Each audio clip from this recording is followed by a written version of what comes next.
হুজুর বলেন ইজা মারারতুম মির রিয়াজিল জান্নাহ ফারতাউ, যখন তোমরা জান্নাতের বাগান দিয়ে বাগানের পাশ দিয়ে অতিক্রম করবে তখন তোমরা ওখান থেকে কিছু ফল পাকড়া ছিঁড়ে খাইও।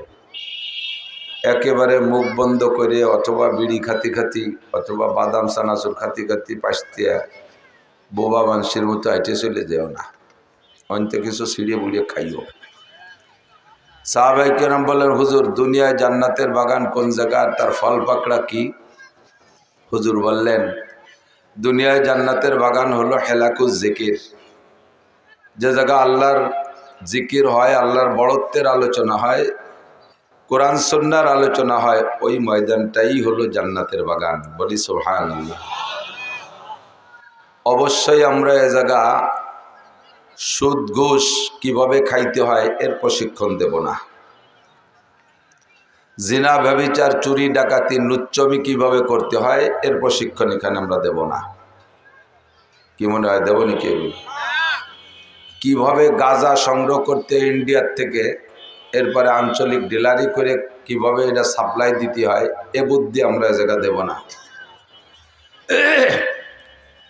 আবাল সরকার বাউল আবাল না বাউল আবাল না বাউল আবাল সরকার আল্লাহকে নিয়ে যে ধরনের কটূক্তি করেছে আমরা তা করব না, বরঞ্চ ওর মতো আনাড়ি বাস্টার্ড বেহায়া বেশরমকে উপযুক্ত জবাব দিয়ে দেবো এখান থেকে। তো সব মিলে আমরা এখানে মানব জাতির কল্যাণের সুপরামর্শ দেব ইনশাআল্লাহ। কিভাবে মানুষ দুনিয়ায় সুখে থাকতে পারে, পরকালে কিভাবে নাজাত পেতে পারে এ পরামর্শ এখানে হবে। আর এর নামই হলো শরিয়াত।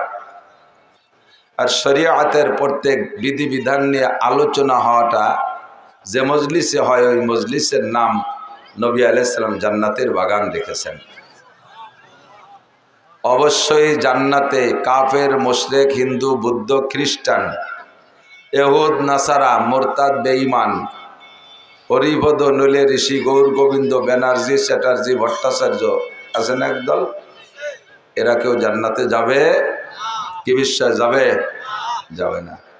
জান্নাতে যাবে কারা? আবু বকর উমর উসমান আলী তলহা জুবায়ের বিলাল আম্মার সোহাইব আব্দুল্লাহ ইবনে ওমর আব্দুর রহমান ইবনে আবি বকর জামাল উদ্দিন কামাল উদ্দিন আব্দুর রহিম আব্দুর রহমান আয়েশা ফাতেমা খাদিজা রহিমা মারিয়া মাসিয়া এই নামের মানুষগুলোই জান্নাতে যাবে। আর আমরাই এই নামের অধিকারী। কথা বলুন ঠিক না?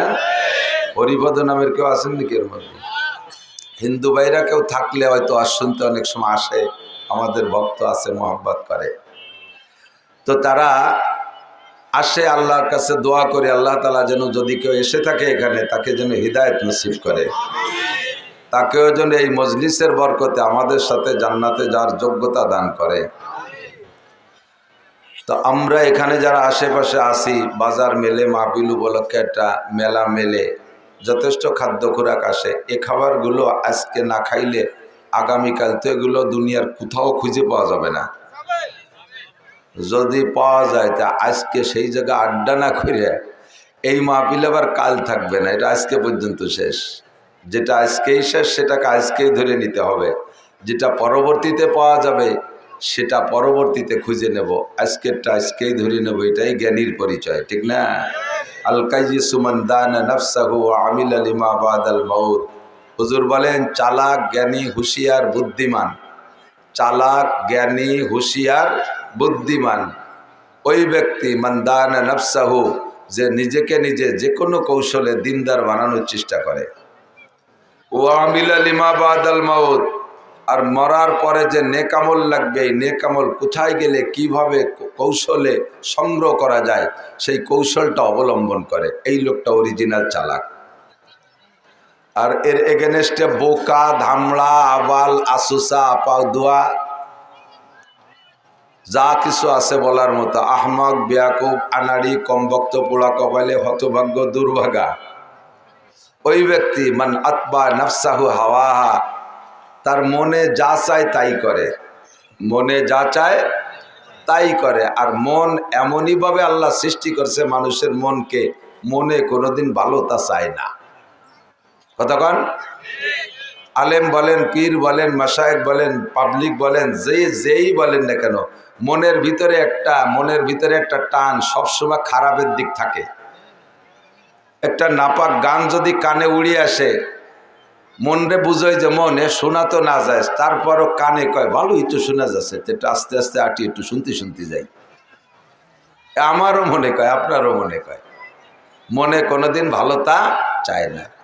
আর কপাল পোড়া বোকা হতভাগ্য সে মান আতবা নফসাহু হাওয়াহা, তার খাহেসাতে নফসানিতে যা চায়, যা মনে চায়, মদ খাইতে চায়, বিড়ি খাইতে চায়, গাঁজা খাইতে চায়, সুদ খাইতে চায়, ঘুষ খাইতে চায়, আজে বাজে ছবি দেখতে মনে চায়, এগুলো যা মনে চায় তাই করে। ফাঁকে ফাঁকে ওয়াতামান্না আলাল্লাহ, আর আল্লাহর উপরে আশা করে বসে থাকে আল্লাহ ভেস্তে না দিয়ে পারবে না। আল্লাহ কয় পারবো না, না পারবো, পারার সময় দেশ।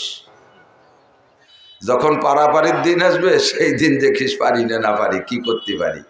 আমার এক নাম যেমন রহমান, আমার এক নাম যেমন রহিম, আমার এক নাম যেমন গফফার, আমার এক নাম যেমন গফুর, আমার আরেকটা নাম কিন্তু কহ্হার।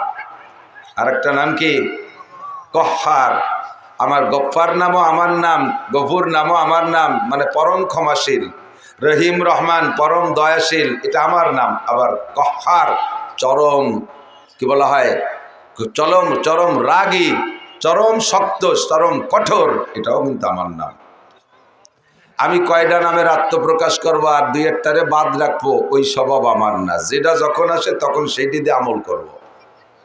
তো যখন কহ্হার নাম দিয়ে ধরা শুরু করব, তখন তুমি বুঝবা যে তুমি মনচাহি জিন্দেগি করছো আর আমি তোমারে অনায়াসে ছাড়িয়ে দেব, অত সস্তা না। তো চালাক জ্ঞানী হুঁশিয়ার কে? যে নিজেকে নিজে দিনদার বানায়, ওরা আবু আমিল আলিমা বাদাল মউত, পরকালের জন্য আমল করে প্রস্তুতি নেয়। আমরা কখনো বোকার পরিচয় দেব না। এই সবে বরাতে 2 কেজি জিলাপি কিনে মসজিদে দিয়ে হুজুরের দায়িত্ব দেয়, হুজুর আমারে আর আমার আব্বারে ভেস্টে ফাটাই দিয়ে আমি একটু বিড়ি খেয়ে আসি। আজ তো দাতাল না, 2 কেজি জিলাপি দিয়ে কয়বার বেটা ভেস্টে যাবে, তার দায়িত্ব দিয়েছে হুজুর রে। আর মসজিদের মুসল্লিরা দোয়াই ওকে ভেস্তে দেবে, আর উনি বিড়ি খেয়ে বেড়াবে বাড়ি দিয়ে। এটা সম্ভব না। যদি তাই এত সস্তা হতো তাহলে আব্দুল গফফার সাহেব শেষ রাত্রে উঠে শীতের রাত্রে তাহাজ্জুদ পড়তেন না। মুফতি ইসমাতুল্লাহ কাসেমি শীতের রাত্রে উঠে গোসল ফরজ হইলে কইরা তারপরে দাঁড়ায় দাঁড়ায় তাহাজ্জুদ পড়তেন না। সাহাবাই কেরাম মাঠে ময়দানে যাইয়া বউ বাচ্চাকে এতিম করে রেখে গলা কাটায় দিতে না, যদি 2 কেজি জিলাপি দেই ভেস্তে কিনা সহজ হতো। আল্লাহ পাক রব্বুল আলামিন উভয় দিকের কথা বলার জন্য আমাদেরকে অর্ডার করেছেন। আম্বিয়া আলাইহিমুসসালাতু ওয়াসসালামকে আল্লাহ তাআলা রুহের জগতে আলাদা বাছাই করে নিয়ে, নবীদের সংখ্যা 1 লক্ষ, মতান্তরে 2,24,000, এটা না। নবীদের সংখ্যা অসংখ্য, এটা আল্লাহ ছাড়া কেউ বলতে পারবে না। কাকে কোথায় কখন নবুয়তি দিয়ে কাজ নেছে এটা আল্লাহই জানে। তাই ছাড়া মানুষের মধ্যে নবী আলাইহিস সালাম জানতেন, তিনি আমাদেরকে সংখ্যা সঠিক বলে যান নাই। জিবরিল আলাইহিস সালাম জানতেন, যেহেতু উনি সব নবীদের কাছে আমাদ রপ্ত করেছেন, আসা যা করেছেন। তো মূল কথা হলো নবীদের সংখ্যা আল্লাহই ভালো জানে। যত নবী আল্লাহ তাআলা দুনিয়ায় পাঠিয়েছেন, খেয়াল করি, কোন নবীকে আল্লাহ তাআলা শিল্পপতি হওয়ার জন্য দায়িত্ব দেয়নি।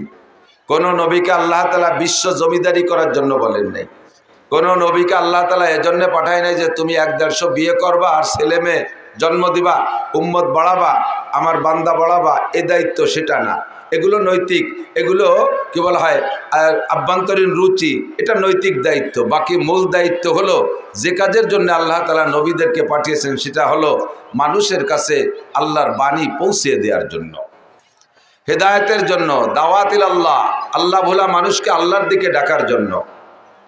তো এবার এই কাজের জন্য আল্লাহ তাআলা বাছাই করেছেন 2.5 থেকে 3 লক্ষ বা তার চেয়েও বেশ কম নবী রসুলকে রুহের জগতে বাছাই করে নিয়ে আলাদা একটা জায়গায় বসাইয়া রব্বুল আলামিন নিজ হাতে নিজ জবানে তাদেরকে বয়ান করে প্রশিক্ষণ দিয়ে তাদের চরিত্রকে সেভাবে গঠন কইরা, যাতে কিয়ামত পর্যন্ত কোনো মানুষ কোনো নবীর চরিত্রের উপরে চুল পরিমাণ, তিল পরিমাণ কলঙ্কের দাগ লাগাইতে না পারে, এমন পুত ও পবিত্র যোগ্যতা দিয়ে আল্লাহ তাআলা দুনিয়ায় পাঠিয়েছিলেন।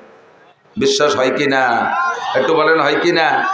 কোন নবী রসুলকে আল্লাহ তাআলা এভাবে চরিত্রহীন করে পাঠায় নাই। যেভাবে অমুসলমানরা নানানভাবে আমাদের নবী সম্পর্কে সমালোচনা করে, কটূক্তি করে, এটা তাদের ব্যাপার।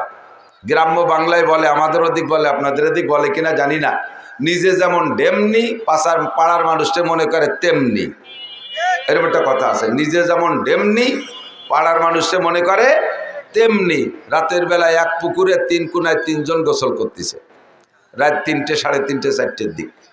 তো এই 3 গোসলওয়ালা 3 কারণে গোসল করে, কিন্তু 3 জনে মনে করে যে আমিও যে কারণে গোসল করি উনিও মনে হয় সেই কারণে গোসল করে। একজন ফরজ গোসল হয়েছে, ফরজ গোসল আদায় করতেছে, যে নামাজ পড়তে যাইতে হবে, ফরজ গোসল আদায় করতেছে। আর একজন চুরি এরিয়া এসে গায়ে মাটি মুটি মাইছে, সেই মাটি ধোয়ার জন্য গোসল করতেছে।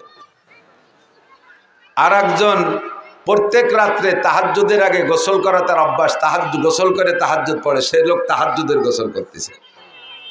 এবার 3 কোনায় 3 জন এক জায়গা তো না, প্রত্যেক একজন আর 2 জন সম্পর্কে নিজে যে জন্য গোসল করতেছে সেই মন্তব্য করবে না? যেজন ফরজ গোসল করতেছে সে মনে মনে কয়, না না, এই কাজ খালি আমি একা করি না, আরো মানসি করে, ওই তো ওই যে 2 জনও পাইছি সাথে। আর যেজন তাহাজ্জুদের জন্য গোসল করতেছে সে শুকর আদায় করতেছে, আলহামদুলিল্লাহ, আল্লাহ এই এলাকায় খালি আমি একাই তাহাজ্জুদ পড়ি না, আরো মানুষও তাহাজ্জুদের গোসল করে। অথচ তার মধ্যে একটা চোর, আর 2 জনের মধ্যে একটা কি, যে চোর সে গোসল করে আর কয়, চুরি খালি আমিও রি, তাই ভাবছিলাম আরো চোর আছে। অথচ ওই 2 জন কেউ ফজর পড়বে আর কেউ তাহাজ্জুদ পড়বে। আর একে আরবিতে বলে আলমারউ ইয়াকিসু আলা নাফসিহি। প্রত্যেকটা মানুষের স্বভাব হলো অন্য মানুষকে নিজের সাথে তুলনা করা, নিজের মতো ধারণা করা। যারা আমার নবী সম্পর্কে কটূক্তি করে, নবীকে চরিত্রহীন বলে, আমি বলবো তারা নিজেরা চরিত্রহীন বলে মনে করে নবীরাও এইরকম। আসতে বল, টের পান নাই? যারা নবী সম্পর্কে কটূক্তি করে, নবীকে চরিত্রহীন বলে, নবীদের চরিত্রের উপরে কি বলা হয় সমালোচনা করে, তারা নিজেরাই ওই সমালোচনার অধিকারী, তারাই নিজেরাই ওই দোষে দোষী, যার কারণে মনে করে আমিও যেমন খারাপ অন্যরা মনে এরকম খারাপ। তাই আল্লাহ পাক নবী রাসূলদেরকে পবিত্র করে বানাইছে। নবী আলাইহিmus সালামকে আল্লাহ পাক দুনিয়ায় পাঠিয়ে সমস্ত নবীদের দায়িত্ব দিয়েছে। নবীরা মাদ্রাসায় পড়াইতেন না, এরকম মাদ্রাসা ছিল না। KG, kindergarten, high school, college, primary, বিশ্ববিদ্যালয়, এরকম সিস্টেমের শিক্ষালয় বিদ্যালয় ছিল না। নবীদের দায়িত্ব ছিল, নবীরা এভাবে মাইকও পাইতেন না, কথা বলেন। আর নবীরা লেখালেখানির মাধ্যমে উম্মতকে লেখাপড়া শিখেন নাই। কোনো নবীর হাতের লেখা বই পুস্তক খুঁজে পাওয়া যাবে না। তবে সব নবী বক্তা ছিলেন, সব নবী বক্তা ছিলেন। আম্বিয়া আলাইহিমুস সালামকে আল্লাহ তাআলা বয়ান করার জন্য উম্মতের কাছে পাঠিয়েছেন। আমাদের নবীকে আল্লাহ পাক বলেন, ওমা আলাইকা ইল্লাল বালাগ, আপনার দায়িত্ব উম্মতের কাছে পৌঁছিয়ে দেওয়া। ইয়া আইয়ুহার রাসূলু বাল্লিগ মা উনজিলা ইলাইকা মির রাব্বিক, হে নবী আপনি আপনার উম্মতের কাছে আল্লাহর পক্ষ থেকে যা কিছু পেয়েছেন, পাওয়া কথাগুলো পুঙ্খানুপুঙ্খ উম্মতের কাছে পৌঁছাইয়া দিবেন। একটা কথাও গোপন করতে পারবেন না। যদি লজ্জায় কোনো কথা গোপন করেন, এই কথাটা প্রকাশ করার আর কেউ থাকবে না। যেহেতু মা কানা মুহাম্মাদুন আবা আহাদিম মির রিজালিকুম ওয়ালাকিন রাসূলুল্লাহি ওয়া খাতামান নাবিয়্যিন, আপনার পরে আর নবী আসবে না। আগে যত নবী পাঠিয়েছি, একজন নবীর কাছে কিছু শরীয়ত দিয়েছি, পরবর্তীতে আরো নবী আসবে বিদায় সম্পূর্ণ শরীয়ত ওই নবীর কাছে দেই নাই। যেগুলো বাকি ছিল পরের নবীর মাধ্যমে দিয়েছি, এরপরে যা বাকি ছিল পরের নবীর মাধ্যমে পাঠিয়েছি। কিন্তু আপনি চলে যাওয়ার পরে আসমান থেকে শরীয়ত বহন করা উম্মতের কাছে নেয়ার মতো আর কোনো নবী নাই। কাজেই আপনার কাছে কিয়ামত পর্যন্ত আনেওয়ালা ছোট বড় সব মানুষের প্রয়োজন সাপেক্ষে যত শরীয়ত লাগবে সব আপনার কাছে দিয়েছি। এর একটা কথাও আপনি লজ্জায় গোপন করবেন না, কোনো ভয়ে গোপন করবেন না। নেতারে ভয় পেয়ে গোপনে ওই কথাটা গোপন করবেন না। মেয়ে ছেলেদের কাছে নিজের কন্যার মাসালা, মেয়েরই মাসালা জিজ্ঞাসা করেছে আপনার মেয়ে, তারপর আপনি লজ্জায় কথাটা বলবেন না, এরকম যেন হয় না। ফাইল্লাম তাফাল, যদি সব কথা উম্মতের কাছে না পৌঁছায় দেন, ফামা বাল্লাগতা রিসালাতা, প্রমাণিত হবে আপনি আপনার রিসালাত আর নবুয়তের দায়িত্ব সঠিকভাবে পালন করেন নাই। আপনাকে আমার কাঠ গড়ায় দাঁড়াতে হবে। এই সাউন্ড কম, মাইকে টানতেছে না, বুক ব্যথা হচ্ছে। বাইরে ভালো আছে, মাইক্রোফোনে টানতে হচ্ছে। ফাইল্লাম তাফাল ফামা বাল্লাগতা রিসালাতা, সব কথা না পৌঁছাইলে আপনাকে আমার কাঠগড়ায় দাঁড়ায় জবাব দিয়ে যেতে হবে। মেয়েলি মশালাও যদি হয় আপনার মেয়ের মশালা, সেটা আপনি গোপন করতে পারবেন না। এই মশালার ভিত্তিতে সাহাবায়ে কেরাম তো যুদ্ধে যাইতেন দূরে দূরে। হুজুরের জামাতা হযরত আলী, হুজুরের জামাতা হযরত উসমান, তাই না? দুনিয়ার অনেক জায়গায় অনেক কথা বলা যায়। খেয়াল করেন, পুরুষরা পুরুষের সাথে বা পুরুষরা মেয়েদের সাথে অত গোপন কথা বলতে পারে না, মহিলারা মহিলাদের সাথে যত গোপন কথা বলতে পারে। সাউরি বিটার বোর সাথে একেবারে পেটের ভিতরে সব কিছু খুলিও বলতে পারে, শুনতেও পারে, কিন্তু তাই বলে শ্বশুর জামাইয়ের কাছে অতটা ক্ষতিও পারে না, শুনতেও পারে না, ঠিক না? বাপের ছেলের সাথে আভ্যন্তরীণ অনেক কথা বলতে পারে না, বলে না, কিন্তু মারা মেয়েদের সাথে একেবারে এ টু জেড সব বলা বলি করে। নবী আলাইহিস সালাতু ওয়াস সালাম যখন এই অর্ডার পেয়েছেন, অর্ডারটা পালন করার জন্য একটা লাইন লাগবে, মেয়েলি মশালাগুলো সাপ্লাই দেওয়ার জন্য একটা পথ লাগে, মেয়েদের মাধ্যমে পৌঁছাবে। খাদিজাতুল কুবরা রাদিয়াল্লাহু তাআলা আনহা বেঁচে নাই, স্ত্রী সবে মাত্র শুধুমাত্র সিদ্দিকা আয়েশা, তাও অল্প বয়সী মেয়ে। মুজাহিদিন সাহাবায়ে কিরাম বাহিরে বাহিরে যুদ্ধে যায়, লম্বা লম্বা টাইম বাইরে থাকে। একটা মাসালা আল্লাহ পাক রব্বুল আলামিন নবী পাককে জানাই দিয়েছে, এই মাসালাটা আপনি ক্লিয়ার করেন। কি মাসালা? হযরত ফাতেমাকে ডাইকে বলছে, মা ফাতেমা, তোমার স্বামী আলী যুদ্ধের একজন মর্দে মুজাহিদ, কখনো কখনো সেনা প্রধান হয়ে কোথাও যাওয়া লাগে, লম্বা লম্বা টাইম সফরে থাকা লাগে। ও মা, আলী তোমার থেকে দূরে থাকলে আর তুমি আলীর থেকে বিচ্ছিন্ন থাকলে তোমার আভ্যন্তরীণ চরিত্রকে কন্ট্রোল করে তুমি কতদিন ভালো থাকতে পারো, কতদিন পর্যন্ত নিজেকে নিয়ন্ত্রণ করতে পারো, আর এরপরে কতদিন বেশি হয়ে গেলে তোমার মধ্যে অস্থিরতা শুরু হয়, আর তুমি তখন স্বামীর অপেক্ষায়, স্বামীকে না পাইলে অন্যদিক মন চলে যাওয়ার সম্ভাবনা এসে যায়। এরকম ভয় কখন হয়, কতদিন তুমি স্বামী ছাড়া বিচ্ছিন্ন থাকতে পারো। বাপে যদি মেয়ের কাছে এই কথা জিজ্ঞেস করে, আর মেয়েটা বা কেমন মেয়ে, এ মেয়েটা কি আমাদের দেশের মেয়েকে মতো নাকি যে হাফ প্যান্ট পরে শিয়ানা মাইয়া বাপের হাত ধরে ঘুরিয়ে বেড়ায়? শিয়ানা যুবতী মাইয়া একটা টেপ পরিয়ে, একটা স্কিন টাইট প্যান্ট পরে বাপের সাথে কলেজে পড়া মাইয়া বেশ মার্চ করে বেড়ায়, কুত্তয়ে দেখে লজ্জা পায়, আমরা ওরকম ঘুরি নিয়ে, আমরা ওরকম শিয়ানা সাল মাইয়া নিয়ে ঘুরি বেড়াই নিয়ে। কি ফাতেমা রাদিয়াল্লাহু তাআলা আনহা সাইয়্যিদাতুন নিসাই আহলিল জান্নাহ, জান্নাতি নারীদের নেত্রী, কথা বলেন ঠিক না? এই শর্মিলা মহিলা, হাসান হুসাইনের মা, শেরে খুদা আলীর স্ত্রী, বিশ্ব নবীর কলিজার টুকরা মেয়ে, পর্দাস কি বলা হয়, সরবের একেবারে শীর্ষ গোল্ডেন এ প্লাস প্রাপ্ত মেয়ে। এই মেয়ের কাছে জিজ্ঞাসা করছে বাপ নবীতে, মা স্বামী ছাড়া কতদিন থাকতে পারো? এটাতে একান্ত আভ্যন্তরীণ গোপন কথা। হযরত ফাতেমা লজ্জায় মাথা লুকিয়ে ঘুমটা মুড়িতে বসে রয়েছে। আব্বা, এতদিন পর কি জিজ্ঞাসা করলেন? এটা তো মারা জিজ্ঞেস করতে পারে, আপনি আব্বা হয়ে কিভাবে জিজ্ঞেস করেন? কয়, মা তোমার মা তো খাদিজা বেঁচে নাই, কাজেই তোমার কাছে আমার সরাসরি জিজ্ঞাসা করতে হবে, এখান থেকে শরিয়াত গঠন করা লাগবে। যদি আমি এই কথাটা গোপন করি আর তুমি লজ্জায় চেপে যাও, মাসালাটা লুকায় থাকবে, মাসালাটা কোনোদিন আত্মপ্রকাশ করবে না, সাহাবায়ে কেরাম আর মাসালা খুঁজে পাবে না, উম্মতে মহাবিপদে পড়ে যাবে। কাজেই বলো মা, বলো কতদিন স্বামী ছাড়া থাকতে পারো? ফাতেমা লজ্জায় না বইলা ঘরে চলে গেছে। মা ছিলেন আয়েশা, ফাতেমার বয়স আবার আয়েশার চেয়ে বেশি। ফাতেমা আয়েশার চেয়ে মেয়ে হয়েও বয়সে বেশি, তবুও তো মা মহিলা মানুষ। আব্বা জিজ্ঞেস করছে নাসর বান্দা, মায়ের কাছে যে বলতেছে, আম্মু আপনি আব্বুকে বলে দেন আমি আমার স্বামী ছাড়া 4 মাস পর্যন্ত, আমি আমার স্বামী ছাড়া 4 মাস পর্যন্ত দূরে থাকতে পারি। 4 মাসের পরে যাইয়া আমার স্বামীর শখ আসে, স্বামীকে কাছে পাইতে শখ হয়। 4 মাসের পরে যে আমার ভিতরে অস্থিরতা আসে। নবী আলাইহিস সালাতু ওয়াস সালাম আয়েশা রাদিয়াল্লাহু তাআলা আনহা নবীকে বললেন, ফাতেমা বলেছে 4 মাস পর্যন্ত ধৈর্য ধারণ করে থাকতে পারে। বাস নবী আলাইহিস সালাতু ওয়াস সালাম সাহাবায়ে কেরামদের জন্য বাইরে দূরে চাকরির জন্য সর্বোচ্চ টাইম 4 মাস ধার্য করলেন। 4 মাস শেষ হওয়ার আগে আগেই যে যত দূরে থাকুক তারে ছুটি দিয়ে বাড়ি পাঠাইতে হবে। সেখান থেকে আমাদের মুরব্বীরা তবলিগের টাইম কয় চিল্লা, জোর হলো না কয় চিল্লা? আর একটু বলেন কয় চিল্লা? 3 চিল্লায় কয় মাস? তিন চিল্লায় কয় মাস? 4 মাসে ঠিক করা হয়েছে। আল্লাহু আকবার। ফাইল্লাম তাফাল ফামা বাল্লাগতা রিসালাতা। এই গোপন মাসালাগুলো যদি নবী ওখানে প্রকাশ করে না যাইতেন,